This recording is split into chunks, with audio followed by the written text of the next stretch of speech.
సరే, ఒక్కసారి ఆలోచించండి. మనం ఓటు వేయడానికి వెళ్లిన ప్రతిసారి వేలిముద్ర తప్పనిసరి చేస్తే ఎలా ఉంటుంది? అసలు ఈ ఐడియా దొంగ ఓట్లను పూర్తిగా ఆపేస్తుందా, లేకపోతే కొత్త తలనొప్పులేమైనా తెచ్చిపెడుతుందా? ఈరోజు మనం బయోమెట్రిక్ ఓటింగ్ అనే ఈ చాలా ముఖ్యమైన విషయం గురించి కొంచెం లోతుగా చూద్దాం. ఇది మన ప్రజాస్వామ్య భవిష్యత్తును ఎలా మారుస్తుందో తెలుసుకుందాం. అయితే తెలుసుకదా, ప్రతి నాణ్యానికి రెండు వైపులా ఉన్నట్టే ఈ టెక్నాలజీలో కూడా లాభాలు ఉన్నాయి, నష్టాలు ఉన్నాయి. మరి ఇది మన ఓటింగ్ సిస్టంకు నిజంగా ఒక వజ్ర కవచంలాంటిదా, లేక తెరవకూడని ఒక సమస్యల పెట్టెలాంటిదా? సరే, ఈ ముఖ్యమైన ప్రశ్న చుట్టూ ఉన్న వాదనలేంటో ఇప్పుడు చూద్దాం. ఈ చర్చను మనం ఇంకా స్పష్టంగా అర్థం చేసుకోవాలంటే రెండు కోణాల్లోంచి చూడాలి. ఒకవైపు టెక్నాలజీతో అద్భుతాలు చేసేయొచ్చని బలంగా నమ్మే ఒక సాంకేతికవాది, మరోవైపు అదంతా సరిగాని ఆచరణలో ఎదురయ్యే ఇబ్బందుల సంగతేంటి అని ప్రశ్నించే ఒక వాస్తవికవాది. సరే, ముందుగా వాళ్ల వాదనలేంటో విందాం. సరే, ముందుగా మనం సాంకేతికవాది వాదనతో మొదలుపెడతాం. వాళ్ల దృష్టిలో ఈ బయోమెట్రిక్ ఓటింగ్ అనేది మన ఎలక్షన్ సిస్టంకు ఒక డిజిటల్ కోటా లాంటిది. అంటే మోసం చేయడానికి చిన్న అవకాశం కూడా ఉండదు. అంత పటిష్టమైన వ్యవస్థను దీని ద్వారా కట్టొచ్చని వాళ్ళు చాలా గట్టిగా నమ్ముతున్నారు. బయోమెట్రిక్ సిస్టమ్ వల్ల కలిగే లాభాలు మామూలుగా ఉండవు. లాజిక్ చాలా సింపుల్. ప్రతి మనిషి వేలిముద్ర వేరువేరుగా ఉంటుంది కదా, సో ఒకరి ఓటు ఇంకొకరు వెయ్యడమనేది అసాధ్యం. దానివల్ల అసలు రిగ్గింగ్ అనే మాటే వినిపించదు. అంతేకాదు, ఇంకో బెనిఫిట్ ఏంటంటే, ఒకవేళ మనం ఓటర్ ఐడి కార్డ్ మర్చిపోయినా సరే జస్ట్ వేలిముద్రతోనే ఓటు వేసేయచ్చు. ఇక చనిపోయిన వాళ్ల పేర్ల మీద, లేని వాళ్ల పేర్ల మీద ఓట్లు వేసే దొంగ ఓటర్ల కథ కూడా ఫుల్ స్టాప్ పడిపోతుంది.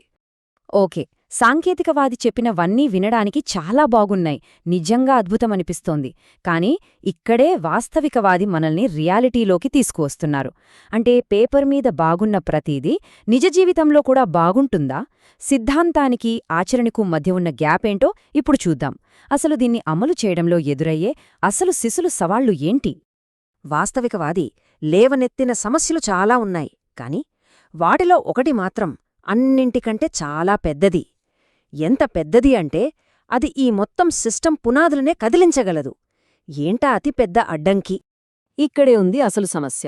వేలిముద్రలు సరిగ్గా స్కానర్లో పడకపోవడం. ముఖ్యంగా పెద్దవాళ్లు, అలాగే రోజూ కష్టపడి పనిచేసే కూలీలుంటారు కదా, వాళ్ల వేలిముద్రలు అరిగిపోయి ఉంటాయి. అవి స్కానర్ల మీద సరిగ్గా రికార్డవ్వు. మనం రేషన్ షాపుల్లో ఈ ప్రాబ్లంను రోజూ చూస్తూనే ఉంటాం కదా, అదే సమస్య ఇక్కడ వస్తుంది. దీనివల్ల ఏం జరుగుతుంది? అర్హులైన నిజమైన ఓటర్లే తమ ఓటు హక్కును కోల్పోయే ప్రమాదముంది. ఇదే అతిపెద్ద సమస్య. సరే, ఈ వేలిముద్రల సమస్య ఒక్కటే అనుకుంటే పొరపాటే. ఇంకా చాలా ఉన్నాయి. ఉదాహరణకి, సర్వర్లు డౌన్ అయితే, ఇంటర్నెట్ కనెక్టివిటీ లేకపోతే, లేదంటే ఆ మెషిన్లే పాడైపోతే ఏంటి పరిస్థితి? పోలింగ్ గంటల తరబడి ఆగిపోతుంది. ఇక దేశవ్యాప్తంగా లక్షల పోలింగ్ బూతులలో ఈ సిస్టం పెట్టాలంటే అయ్యే ఖర్చు మామూలుగా ఉండదు. అన్నింటికన్నా ముఖ్యంగా కోట్లాది మంది ప్రజల బయోమెట్రిక్ డేటా భద్రత సంగతేంటి? దాన్ని హ్యాక్ చేస్తే ఇవన్నీ చాలా పెద్ద ఆందోళన కలిగించే విషయాలు. ఇప్పుడు వాస్తవికవాది తన చివరి చాలా ముఖ్యమైన వాదనను వినిపిస్తున్నారు.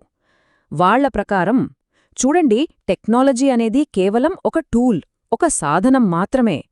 మన ఎన్నికల వ్యవస్థలో కొన్ని సమస్యలు చాలా లోతుగా పాతుకుపోయి ఉన్నాయి. వాటిని ఈ టెక్నాలజీ ఒక్కటే ఏమాత్రం పరిష్కరించలేదు.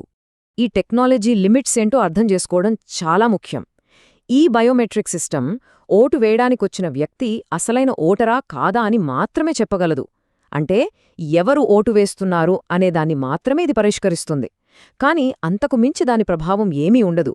ఓటింగ్ ప్రాసెస్లో జరిగే మిగతా అక్రమాలను ఇది ఏమాత్రం ఆపలేదు. అంటే ఈ బయోమెట్రిక్ సిస్టమ్ కేవలం మొదటి స్టెప్ను మాత్రమే సరిచేయగలదు, అదే ఓటర్ గుర్తింపు. కాని అసలు సమస్యలు ఆ తర్వాతే మొదలవుతాయి కదా. పోలింగ్ బూత్ బయట జరిగే డబ్బు, మద్యం పంపిణీని ఇది ఎలా ఆపుతుంది? ఫలానా పార్టీకే ఓటు వేయాలని ఓటర్లను బెదిరిస్తే ఈ టెక్నాలజీ ఏం చేయగలదు? ఒకవేళ అక్కడున్న అధికారులే కుమ్మక్కై కావాలనే సర్వర్ పనిచేయట్లేదు అని చెప్పి మళ్లీ పాత పద్ధతిలోనే దొంగ ఓట్లు వేయిస్తే? చూసారా, ఈ ప్రశ్నలకు ఈ టెక్నాలజీ దగ్గర సమాధానమే లేదు. సరే, ఇప్పటివరకు మనం రెండు వైపుల వాదనలు విన్నాం. ఒకవైపు టెక్నాలజీ మీద అపారమైన నమ్మకం, మరోవైపు ప్రాక్టికల్గా వచ్చే సవాళ్లు. ఇప్పుడు ఈ రెండింటినీ బ్యాలెన్స్ చేస్తూ ముందుకు వెళ్లే మార్గమేమైనా ఉందా? ఈ సిస్టమ్ను నిజంగా విజయవంతం చెయ్యాలంటే మనం ఏం చెయ్యాలి? ఒక మార్గాన్ని వెతుకుదాం. ఇన్ని సవాళ్లు ఉన్న మాట వాస్తవమే. కానీ అసలు మూల ఆలోచనలో అంటే బేసిక్ ఐడియాలో ఎలాంటి తప్పులేదు. దొంగ ఓట్లను, రిగ్గింగ్ను ఆపటానికి వేలిముద్రలను వాడదామనడం నిస్సందేహంగా ఒక అద్భుతమైన ఆలోచన. సిస్టమ్ను క్లీన్ చేయడానికి ఇదొక పవర్ఫుల్ ఫస్ట్ స్టెప్. అయితే ఈ ఆలోచన విజయవంతం కావాలంటే మాత్రం ఒక చాలా ముఖ్యమైన షరతుంది. అదేంటంటే మనం కేవలం ఒకే ఒక్క పద్ధతి మీద ఆధారపడకూడదు. ఎందుకంటే ఒకవేళ ఆ ఒక్క పద్ధతే ఫెయిలైతే అర్హులైన ఎంతోమంది ఓటర్లు తమ ఓటు హక్కును కోల్పోతారు. అందుకే దీనికి ఖచ్చితంగా ప్రత్యామ్నాయాలుండాలి. ఇక్కడే మనకు ఒక ప్రాక్టికల్ సొల్యూషన్ కనిపిస్తుంది. ఉదాహరణకి ఒకరి వేలిముద్రలు సరిగ్గా పడలేదు అనుకోండి.